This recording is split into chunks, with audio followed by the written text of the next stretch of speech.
অনেক কাস্টমার বলে ভাই মাস্টার সার্ভিস কেন করাবো? আসলে দেখবেন ট্যুরে যায় যখন আমরা লং এ দেখি রাস্তার আশপাশে অনেকে বাইক ধাক্কাচ্ছে, চেন পড়ে আছে, বাইক বন্ধ হয়ে গেছে, ইন্টারনাল প্রবলেম, ইঞ্জিন সিজ হয়ে গেছে। আসলে মাস্টার সার্ভিসটা এজন্যই করাবো যাতে আমার বাইক রোডে আমি যত কিলো চালাই না কেন, 500 কিলো 600 কিলো যত কিলো চালাই, তো আমার রোডে পড়ে না থাকা লাগে বাইক নিয়ে।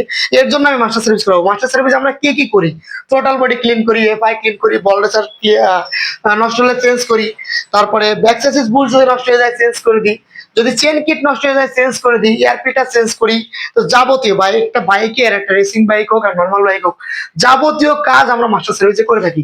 কাজে আপনি যতই না লং এ যান, আপনার বাইক কিন্তু রাস্তায় পড়ে থাকার কোনো ভয় নেই। মনে করেন যে মাস্টার সার্ভিস দেওয়া থাকলে মনের মধ্যে একটা থাকে, একটা কনফিডেন্স থাকে যে আমার বাইকটা ব্রেক মারলে আমি পড়বো না, আমার বাইকের চাকা খুলে যাওয়ার ভয় নেই, যেহেতু আমার বাইক পূর্বে মাস্টার সার্ভিস দেওয়া আছে। এর জন্য বলি যারা বাইক লং ড্রাইভ করেন কিংবা ফুটকাট চালান, আপনারা সবসময় জন্য সতর্ক থাকবেন যে বছরে একবার হইলেও ভালো টেকনিশিয়ান দ্বারা, আসলে অনেক সবাই সব টেকনিশিয়ানে কিন্তু ভালো কাজ করে, ভালো টেকনিশিয়ান দ্বারা বাইকটা সার্ভিসিং করায়নি।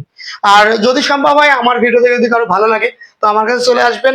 এই ধরনের রেসিং বাইক, আমার সুজুকি, টিভিএস যত বাইক আছে রেসিং বাইক গুলো, এফআই বাইক গুলো কাজ করাতে হলে আমার কাছে চলে আসবেন। আমি সর্বোচ্চ যত্ন সহকারে, সর্বোচ্চ দক্ষতা দিয়ে আমি বাইকের কাজ করে থাকি।